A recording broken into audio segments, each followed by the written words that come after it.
auditeurs et internautes de Radio Maria France, bonjour. Ici Arnaud Dumouche qui vous parle pour notre émission « Est-ce que l'homme existe ?» Cette émission qui vise à chercher si une nature humaine existe dans toutes ses dimensions. Et nous sommes rendus actuellement à l'étude de la dimension corporelle, biologique de l'homme et de ce respect qu'il doit y avoir, ici aussi. Et je voudrais aborder avec vous maintenant un thème qui paraîtra peut-être de la science-fiction, mais qui, je le pense, ne le restera pas longtemps.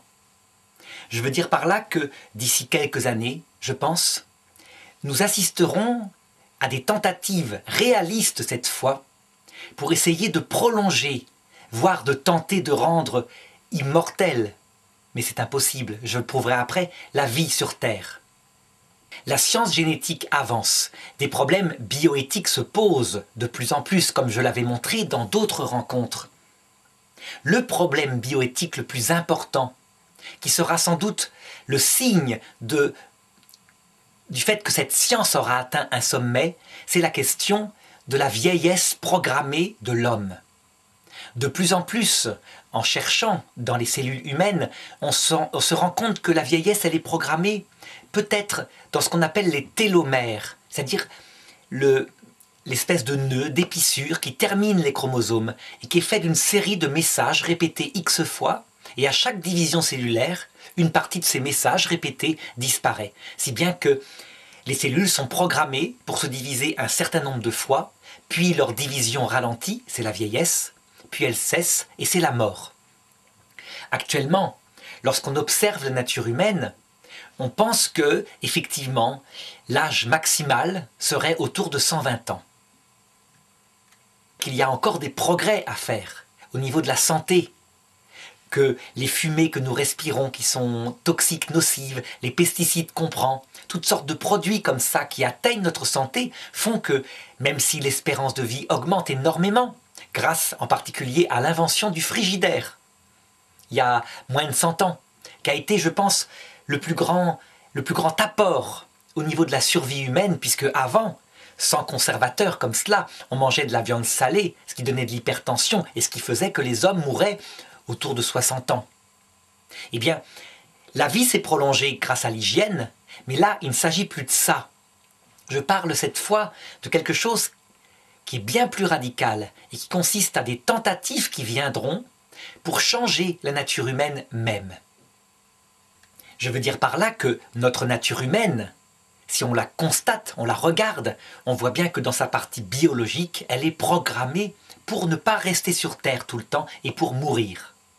Cependant, surtout à notre époque, où le sens de la vie, et surtout de la vie après la mort, tend à disparaître, on comprend comment il y a là une tentation qui est palpable, qui approche, qui est à portée de science.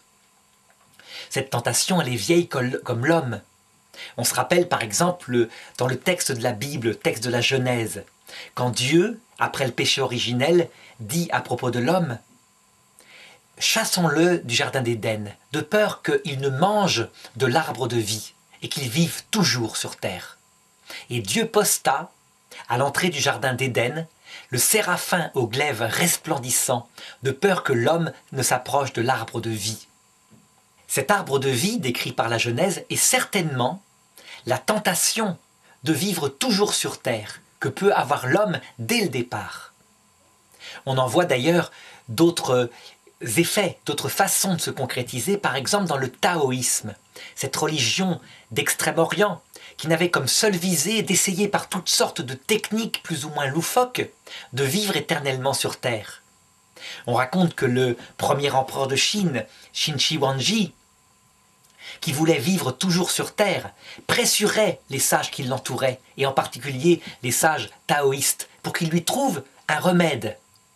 Et eux, ne sachant pas comment faire, terrorisés par cet empereur extrêmement dangereux, avaient trouvé le système suivant. Ils disaient « Il faut envoyer des vaisseaux remplis d'enfants, de jeunes filles vierges, du côté des îles, les îles magiques qu'on voit apparaître du côté de la mer de Chine, et qui en fait, on le sait maintenant, étaient simplement des mirages lumineux, il n'y avait pas d'île. » Eh bien l'empereur envoya plusieurs fois des vaisseaux chargés d'enfants, qui ne revinrent jamais, pour trouver la source qui était sur cette île, la source de vie éternelle qui coulait.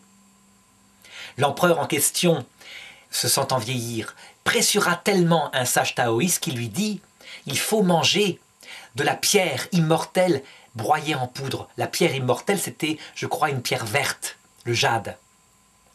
Il en mangea dans de l'eau, et le lendemain, il mourut, parce qu'évidemment, ce sont des cristaux de verre, et ça perça son intestin, il attrapa la mort. Donc c'est comme ça que se finit ce premier empereur. Et bien maintenant, la tentative semble en passe de réussir, pour la première fois, mais par une autre technique, qui consiste à changer la génétique sur un œuf fécondé, un œuf humain, donc une première cellule, en éprouvette, et à, par exemple, c'est peut-être une façon de faire, mais il y aura peut-être d'autres qui seront trouvées par la science, par exemple en augmentant énormément, par manipulation génétique, le nombre de télomères de chaque chromosome.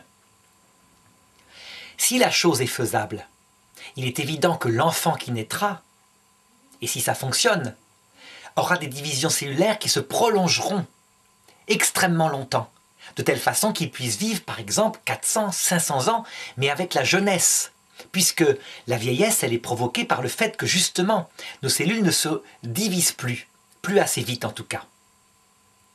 Alors analysons d'abord les conséquences que ça aurait au point de vue politique. Si une telle technique est mise en place, évidemment, il y a le problème de la surpopulation. Et donc on imagine que dans une société qui mettrait cela en place, le nombre d'enfants serait régulé non plus par les couples, mais par l'État. C'est une conséquence immédiate. Deuxième chose, parce qu'il faut une manipulation génétique au départ, avant que la reproduction ne se fasse et que ce soit communiqué aux successeurs. Il faut d'abord des manipulations génétiques. Eh bien, les enfants, en tout cas de la première génération, seraient obligatoirement conçus à l'hôpital, sous forme de fécondation in vitro. Donc on voit les problèmes éthiques qui se posent. On change le monde. Je dirais que si des parents s'obstinaient à mettre au monde des enfants selon la manière naturelle, eh bien leurs enfants seraient condamnés à ne vivre que 90, 100 ans sur Terre, comme les gens actuellement. Et on pourrait imaginer que des enfants portent plainte contre leurs parents pour crimes contre l'humanité parce qu'ils ne les ont pas fait passer par cette manipulation génétique en laboratoire. Changer la nature humaine sur un aspect aussi important, c'est quelque chose qui n'est pas anodin du tout. C'est quelque chose qui est effectivement un défi au sens même de la vie. Cependant, si on voit le monde qui tourne de plus en plus en ne croyant plus en Dieu, il est évident que dans un monde devenu athée, qui ne pense pas que la vie terrestre est un passage qui permet d'entrer dans l'autre monde, il est évident que la tentation est trop forte. Et que même, je suis certain que ceux qui écoutent cette vidéo et qui n'ont pas la religion, qui n'ont pas de religion du tout, pour qui la seule vie qui existe, c'est la vie terrestre, et après il y a le néant, eh bien ils diraient que c'est un bien, que cette manipulation génétique est quelque chose de génial, quelque chose de souhaitable, parce que désire le plus un homme, sinon vivre longtemps? Je pourrais poser par rapport à cela une autre question. Est-ce que, comment dirais-je, la vie éternelle sur Terre est possible? Eh bien je répondrai là évidemment non, c'est clair. Et le symbole du séraphin resplendissant qui cache l'arbre de vie est un symbole qui parle. On sait très bien que la vie éternelle dans un corps biologique est impossible. On peut la prolonger, 400, 500, 800 ans peut-être. Mais on ne peut pas la rendre éternelle pour une raison simple.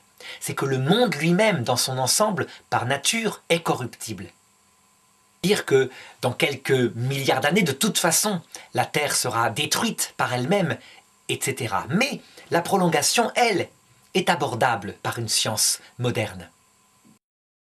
La deuxième question que je peux poser, c'est est-ce que les jeunes, les gens à qui on ferait ça, seraient heureux de vivre comme ça, non plus 80 ans, mais 400, 500 ans, et avec une jeunesse particulièrement durable? Eh bien, je répondrai que, en réalité, pour certaines personnes qui arrivent à trouver la juste finalité à leur vie, qui serait par exemple la recherche de la vérité, l'amitié. C'est quelque chose qui peut tout à fait être vécu de manière heureuse, à condition que cette amitié soit jointe à la contemplation de la sagesse, disait Aristote. Ça veut dire au fait de savoir ce qu'on fait sur Terre, de savoir qu'il y a un être premier en particulier. En effet, on le voit déjà chez des gens qui sont jeunes, qui ont tout pour être heureux, une maison, une épouse, une famille, et qui vivent simplement comme maintenant, 80 ans. Comment est-ce qu'à 40 ans, il peut y avoir des envies de se suicider parce qu'on n'a pas de sens à sa vie, parce que cette vie, elle est grise? Eh bien, imaginons les personnes qui auraient une mentalité matérialiste, avec la perspective de vivre 400 ans sur Terre, donc dans l'angoisse, parce que leur âme n'est pas changée, et que, sauf occupation particulièrement passionnante et durable, comme la recherche de la vérité, au bout d'un certain temps, on a fait le tour de tout, on s'ennuie de tout. Et donc on voit que, en réalité, une telle prolongation de la vie terrestre, qui ne touche que le corps, ne résoudrait en rien le problème de l'angoisse qui fait rechercher le sens de la vie.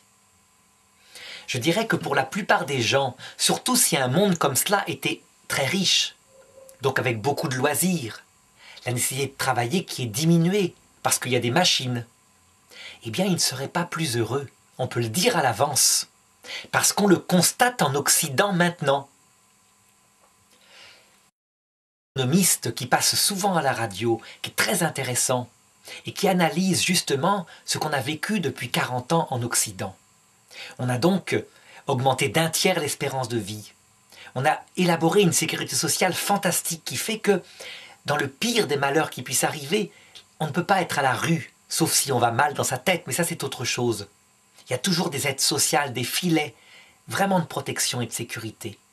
La science et la technique a tellement progressé que ce qu'on aurait dû acheter il y a ne serait-ce que 20 ans pour le prix de toute sa maison, on l'a maintenant pour 200 €. Par exemple un iPod, une sorte de téléphone qui filme, qui prend des photos en même temps, qui a Internet avec lui. Est-ce que les gens sont plus heureux? Pas du tout.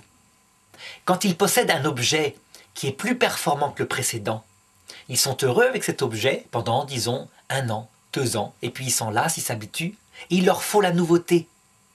Sinon, ils ne voient plus ce qu'ils ont en plus qu'avant.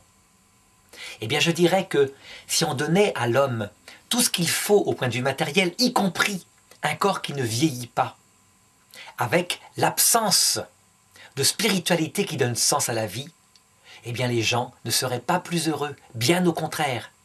Ils en voudraient à cette science qui les contraint à vivre jeunes sur une terre où ils ne sont pas bien, où ils sont angoissés. Et donc un tel monde serait un monde de jeunes avec l'âme vieille, et dont certains, pour arrêter l'angoisse, certainement passeraient par le suicide. Alors évidemment, je ne parle ici que de ceux qui ne sont pas dans le domaine de la sagesse, ceux qui vivent matériellement leur vie. Et donc ce qu'ils vivent maintenant, ils le vivraient simplement 400-500 ans. Maintenant, que penser de ceux qui vivraient cela, mais en ayant la foi dans le fait que cette vie prépare une autre vie, une vie meilleure, une vie après la mort? Je dirais que cet axe métaphysique qui porte sur le sens de la vie est l'axe même qui permet de répondre par rapport à cette question de la prolongation de la vie. Il est évident que tous les hommes qui auraient une quelconque religion qui leur fait espérer la vie après la mort et qui leur fait croire que cette vie est un passage qui prépare l'autre monde, aborderaient cette question de manière très différente. Et pour eux, certains, pour eux, le fait de changer la nature humaine en l'obligeant à vivre sur Terre des siècles serait un mal parce que quelque chose qui retarderait l'arrivée dans la vraie vie. C'est une perspective que je décris là, que certains ne comprendront pas parce qu'il s'avère qu'à notre époque, l'espérance qui fait espérer justement la vie après la mort est très malade en Occident. Et donc on se demande, qu'est-ce que je peux avoir comme intérêt à dire qu'on peut souhaiter, non pas la mort, mais la vie après la mort, alors qu'on ne sait plus ce qu'elle est, on ne sait plus en quoi elle consiste. Cependant, Cette absence de perspective sur la vie après la mort, elle est liée à une crise dans l'Église catholique pour ceux qui sont catholiques. Une crise particulière qui date d'il y a, disons, 50 ans, du fait que les prêtres n'ont plus raconté ce qu'on appelle les fins dernières. Donc ce qui se passe exactement à l'heure de la mort, la rencontre avec le Christ, la rencontre avec ceux qu'on aime et qui nous ont précédés dans l'autre monde. Cependant, cette crise ne durera pas. Il est évident que l'espérance, c'est une partie essentielle d'une religion. Et donc, tôt ou tard, les gens se réintéresseront à ça et chercheront à savoir ce qui se passe après la mort. En tout cas, s'il peut y avoir un rêve du côté de ceux qui sont plutôt athées, un rêve de vivre longtemps sur Terre, un rêve illusoire comme je l'ai montré, pour fuir le néant, du côté de ceux qui sont plutôt croyants ou ceux qui ont simplement une contemplation philosophique de l'existence de l'être premier, ou pour ceux qui ont simplement expérimenté ce que c'est qu'une NDE, c'est-à-dire l'expérience proche de la mort, qui permet de savoir un petit peu la porte de l'au-delà. Eh bien, il est évident que pour ces gens-là, une manipulation de la nature humaine serait prise comme le signe ultime, sans doute, de l'orgueil de l'homme qui ne comprend plus rien à son destin. Une sorte de s'asseoir sur la nature humaine telle que Dieu, le Créateur, l'a voulu. Donc ce serait pris vraiment comme un signe, sans doute, de la fin de l'humanité, qui s'installe sur Terre, dans sa vieillesse, et qui n'espère plus rien. Alors ceci dit, il ne faut pas se faire d'illusions. Je pense que nous devons vraiment nous mettre en tête, même si cette vidéo est précoce, que cette chose-là sera trop tentante et qu'elle sera faite. Elle sera faite parce que, de toute façon, l'homme ne peut pas résister à l'appel de vivre toujours sur Terre. Si ce n'est pas fait par la France, ce sera fait par un autre pays. Et si ce n'est pas fait par un autre pays, ce sera fait par des scientifiques privés. De toute façon, ce sera tenté. C'est trop tard pour nous, puisque visiblement, il faut une manipulation génétique dans la première cellule du vivant. C'est quelque chose qui sera possible pour quelques enfants et peut-être les enfants des générations suivantes.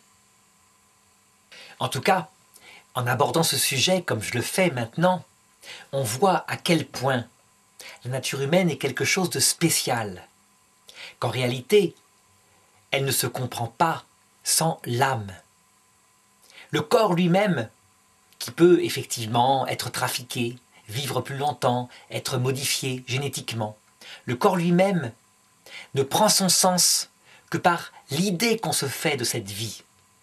Et je dirais que cette idée, elle n'est pas seulement spirituelle, elle est forcément métaphysique. Ça veut dire qu'elle porte sur les 3 questions fondamentales de la sagesse, à savoir d'où est-ce que je viens radicalement, qui est-ce que je suis profondément et où est-ce que je vais après la mort.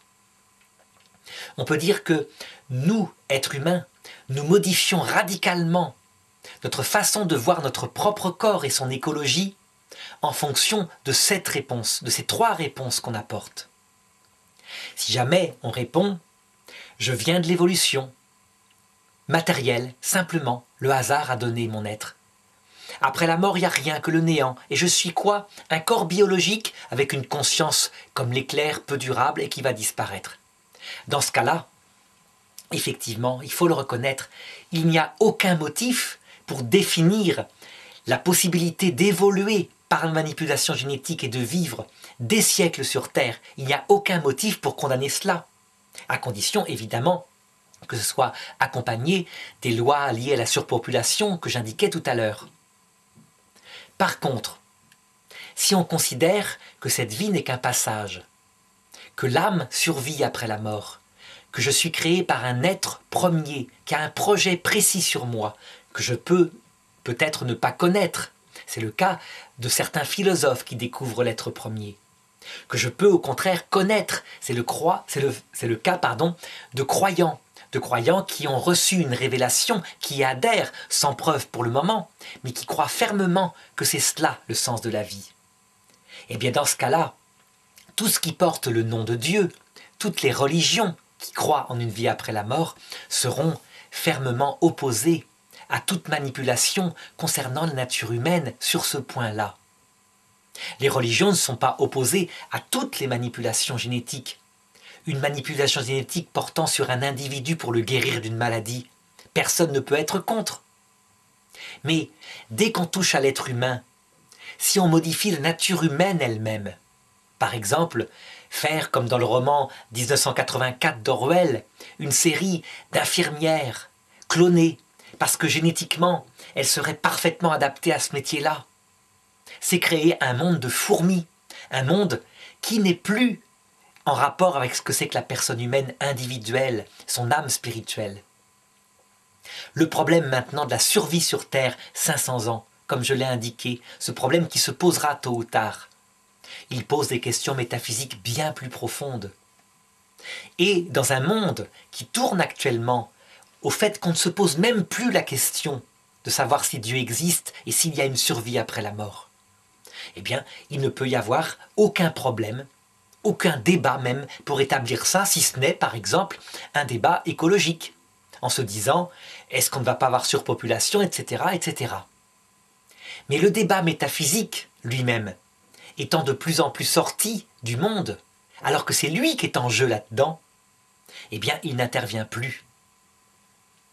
Évidemment, les choses peuvent changer. Notre génération européenne, qui se passe de Dieu, va passer elle-même, va passer avec beaucoup d'angoisse en approchant la mort. Elle ne sera pas toujours là. D'autres générations suivront, qui seront, elles, nées dans l'habitude de l'athéisme, et donc de l'angoisse. Parce que le problème de l'athéisme concret, du matérialisme, c'est qu'il s'accompagne d'absence de réponse, et donc d'absence de sens à la vie. Donc on peut s'attendre à des retournements de bâton du côté de la nature humaine, avec des retours, peut-être parfois violents, à la soif d'une réponse religieuse. Comme tout ce qui est violent, évidemment, suivront des générations qui peut-être rejetteront de nouveau les religions. Bref, ce cycle en question, on ne le connaît pas bien. Mais ce qu'on connaît parfaitement, par contre, c'est que dans ces cycles sociologiques qui suivront, à un moment donné se posera la question de manipuler la nature humaine pour qu'elle vive plus longtemps. Chers amis, auditeurs et internautes de Radio Maria France, donc je pense avoir assez développé cette question pour aujourd'hui, même si effectivement on reste comme dubitatif devant un tel sujet qui n'est pas abordé du tout par les prévisionnistes de l'avenir et qui pourtant, à mon avis, sera l'objet de débats centraux dans quelques décennies à peine. Donc c'était Arnaud Dumouche qui vous parlait pour notre émission « Est-ce que l'homme existe ?»